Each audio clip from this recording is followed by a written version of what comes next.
आता मी फक्त नाटळ मतदारसंघातनं अधिकृत भारतीय जनता पार्टीचा उमेदवार म्हणून या ठिकाणी उमेदवारी भरलेली आहे.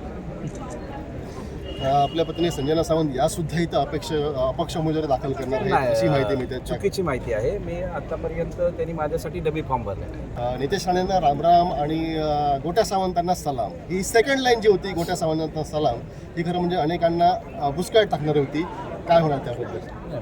मी आधी व्हॉट्सअप वापरत नाही, मला सगळ्यांना माहिती आहे. चर्चा तर कानावर आली असेल. नाही, मी काल प्रचारामध्ये बिझी असल्यामुळे माझ्या साहेब सलाम केल्यानंतर प्रत्यक्षात संतोष कानडे हे तुम्हाला भेटले सुद्धा होते काल, त्यामुळे जरी व्हॉट्सअप वापरत नसला तरी प्रत्यक्ष भेटीमध्ये 100% माझे जुने मित्र आहेत, बाळाबंधूंपासूनचे मित्र आहेत. भेटणं म्हणजे काय,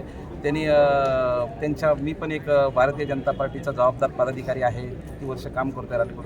त्यांचे दुःख किंवा त्यांची काहीतरी अपेक्षा असेल ते मला सांगण्यासाठी पक्षाचे भेटू शकतात.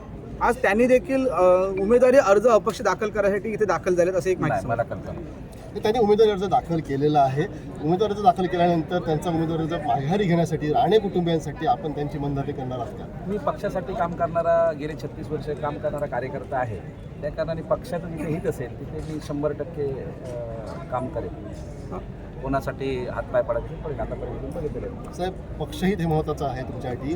चर्चा अशी पण आहे की हरकुळ मतदारसंघामध्ये जर काय गोट्या सावंत उमेदवार नसतील, अन्य कोणताही उमेदवार असेल तर कदाचित चित्र उलटं होऊ शकतं, पक्षाला बाधा येऊ शकते कदाचित. बघा, माझ्यापेक्षा काही तज्ज्ञ माझ्यापेक्षा पण काही ज्येष्ठ तज्ज्ञ लोक आहेत, त्यांची काहीतरी गणित असू शकतील.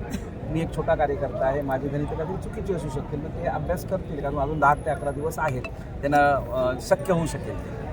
बरं, ह्या एकूणच सगळ्या आजच्या गेले 2-4 दिवसात या हरकुळ मतदार संघाच्या संदर्भात असलेल्या घडामोडींच्या पार्श्वभूमीवर काही प्रवेश पण घेतले जाण्याची चर्चा होते, तर त्या संदर्भात आपलं काय? पक्ष वाढणं, पक्ष मोठा करणं हे प्रत्येक कार्यकर्त्याची जबाबदारी आहे. मला एखादी गोष्ट आवडली नाही म्हणून ती मला आवडली म्हणून मिळेल तशातली का होत नाही. विरोधकांचं गड कमकुवत करण्यामध्ये गेली 2 वर्ष आपण खर्ची घातली. भाजपा तिथं मजबूत केलं आणि तुमची उमेदवारी नाकारली जाते आता असं दिसून येते.